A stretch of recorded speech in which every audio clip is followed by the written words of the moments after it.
এটা বছৰ আগত ৰিয়ান পৰাগক ভাৰতীয় ক্ৰিকেটৰ ভৱিষ্যত বুলি কোৱা হৈছিল, কিন্তু সেই একেজন খেলুৱৈ আজি বিভিন্ন সমালোচনা, ট্ৰল আৰু প্ৰশ্নৰ সন্মুখীন হ'ব লগা হৈছে। আচলতে ইয়া কিহৰ বাবে? তেওঁৰ বেয়া পাৰফৰ্মেন্স না আন ক'ৰবাত সমস্যা আছে? ৰিয়ান পৰাগৰ জাৰ্নি এনেও খুব সহজ নাছিল। আৰম্ভণিৰ পৰাই তেওঁক পান পৰাগ, নেপকিট আদি বিভিন্ন কথাৰে সমালোচনা, ট্ৰল কৰা হৈছিলে।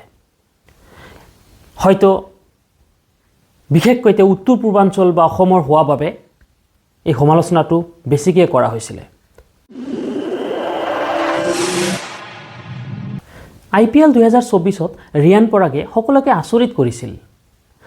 সৰ্বমুঠ 593 ৰান, তৃতীয় সৰ্বাধিক ৰান সংগ্ৰহকাৰী, match winning innings, strike rate 150ৰ ওপৰত, এভাৰেজ 52, মুঠতে সকলো সমালোচকক এটা উচিত প্ৰত্যুত্তৰ দিছিলে। তাৰ পাছত 2025 চনৰ IPLতো মোটামুটি এটা ভাল প্ৰদৰ্শন, সৰ্বমুঠ 393 ৰান 14খন মেচত, সৰ্বাধিক 95 ৰান KKRৰ বিৰুদ্ধে, মুঠতে এটা ভাল ষ্ট্ৰাইক ৰেট, লগতে কিছু মেচত অধিনায়কত্ব। এই সকলোবোৰে যেন প্ৰমাণ কৰি দিছিলে যে ৰিয়ান পৰাগ এজন দক্ষতা থকা, ভৱিষ্যত থকা খেলুৱৈ। কিন্তু 2026 চনৰ IPLত যেন ছবি সম্পূৰ্ণ ওলোটা। এতিয়ালৈকে 7খন মেচত সৰ্বমুঠ 81 ৰান সংগ্ৰহ, গড়ে 13 ৰানকৈ, কম ৰান সংগ্ৰহ, ৰং শ্বৰ্ট ছিলেকশ্যন, 0 ইম্পেক্ট ইনিংছ। ফেনসকল কেৱল হতাশে নহয়, প্ৰচণ্ড খঙো তেওঁৰ ওপৰত। কাৰণ সেইজন ৰিয়ান পৰাগ নহয় যাক আমি দেখিছিলোঁ। অধিনায়কত্বৰ বাবে আপুনি কিন্তু ৰিয়ান পৰাগৰ প্ৰশংসা কৰিবই লাগিব। অধিনায়কত্বৰ বাবে তেওঁৰ যিমানখিনি প্ৰশংসা হ'ব লাগিছিলে, বেয়া পাৰফৰ্মেন্সৰ বাবে হয়তো সিমানখিনি হোৱা নাই। এজন খেলুৱৈয়ে যেতিয়া অধিনায়কত্বৰ দায়িত্ব লাভ কৰে, তেতিয়া তেওঁৰ ফ'কাছটো অকল নিজৰ বেটিঙতে নহয়, বলিং চেঞ্জ, ফিল্ডিং সকলোতে তেওঁ ফ'কাছ কৰিব লগা হয়, যাৰ বাবে এটা এক্সট্ৰা প্ৰেছাৰ আহি যায় আৰু এনেবোৰ প্ৰেছাৰত নিজৰ প্ৰদৰ্শনো বেয়া হৈ যায়। দ্বিতীয়তে এক্সপেক্টেশ্যন প্ৰেছাৰ। 2024 চনৰ IPLত ৰিয়ান পৰাগে দেখুওৱা ভাল প্ৰদৰ্শনৰ বাবে তেওঁৰ ফেন ফলোৱাৰ্ছৰ এটা এক্সপেক্টেশ্যন তেওঁৰ ওপৰত বাঢ়ি গৈছে আৰু তেওঁক এজন অকল ভাল খেলুৱৈ হিচাপে নহয়, এজন ছুপাৰষ্টাৰ হোৱাটো বিচাৰে। আৰু এনেবোৰ এক্সপেক্টেশ্যনৰ বাবে কেতিয়াবা খেলুৱৈগৰাকীৰ কনফিডেন্স কমি যায়। তৃতীয়তে গেম প্ৰেছাৰ।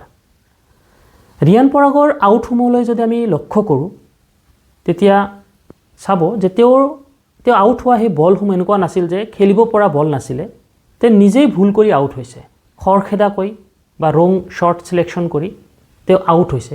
আৰু এইটো তেওঁৰ স্কিল প্ৰব্লেম নহয়, তেওঁ যে এজন দক্ষ সম্পূৰ্ণ খেলুৱৈ তেওঁ ইতিমধ্যে প্ৰমাণ কৰি থৈছে।